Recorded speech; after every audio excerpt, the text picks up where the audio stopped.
நம்ம ரெகுலர் டேல afternoon work பார்த்தீங்கன்னா, ஆரி ஒர்க் தாங்க. 2 பிள்ளைகளுமே வர்ற வரைக்கும் ஆரி ஒர்க் தான் போட்டுட்டுருப்பேன். ஒர்க் போடுற கேப்லயே ஸ்நாக்ஸ்க்கு ஏதாவது கொஞ்சம் ரெடி பண்ணி வச்சுருவேன். இன்னைக்கு வேர்க்கடல தான் அவிச்சு வச்சிருந்தேன். பிள்ளைங்க 2 பேருமே சாப்பிட்டு ஹிந்தி டியூஷன் கிளம்பிட்டாங்க. நானும் ஈவினிங் டியூஷன் எடுக்க ஸ்டார்ட் பண்ணிட்டேன். எப்பவுமே நமக்கு தெரியாத விஷயத்த கத்துக்கணும் அப்படின்னா, கொஞ்சம் பிஃபோரா கத்துக்கிறது ரொம்பவே நல்லது. கத்துக்கலாம், கத்துக்கலாம் அப்படின்னு சொல்லி தள்ளி போட்டுட்டே இருந்தோம் அப்படின்னா, கண்டிப்பா நேரம், காலம் எல்லாமே வேஸ்ட் ஆகும். இந்த விஷயம் எதுக்கு செட் ஆகுதோ இல்லையோங்க, கண்டிப்பா படிப்பு விஷயத்துக்கு செட் ஆகும். என்கிட்ட 9த்ல வந்து ஜாயின் பண்ணவ தான் நித்திஷ். ஸோ அவன் ஜாயின் பண்ணும்போது கொஞ்சம் டல்லான ஸ்டூடண்ட் தான். ஆனா இப்ப பார்த்தீங்கன்னா, அவ்ளோ பிரைட் ஆயிட்டான். இத பார்க்கும்போது எனக்கு ரொம்ப ரொம்ப ரொம்ப ஹேப்பியா இருக்கு. நம்ம சொல்லிக் குடுத்து ஒரு பையனோட லைஃபே சேஞ்ச் ஆக போகுது அப்படின்னும்போது, யாருக்கு தான் சந்தோஷமா இருக்காது.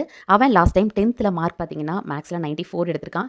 டோட்டல் சப்ஜெக்ட்டோட டோட்டல் பார்த்தீங்கன்னா, 396 எடுத்திருக்காங்க. என்கிட்ட ஜாயின் பண்ணும்போது மேத்ஸ்ல அவ்ளோ பிரைட் ஸ்டூடண்ட் எல்லாம் கிடையாதுங்க. பேசிக் கூட தெரியாம தான் வந்து ஜாயின் பண்ணான்.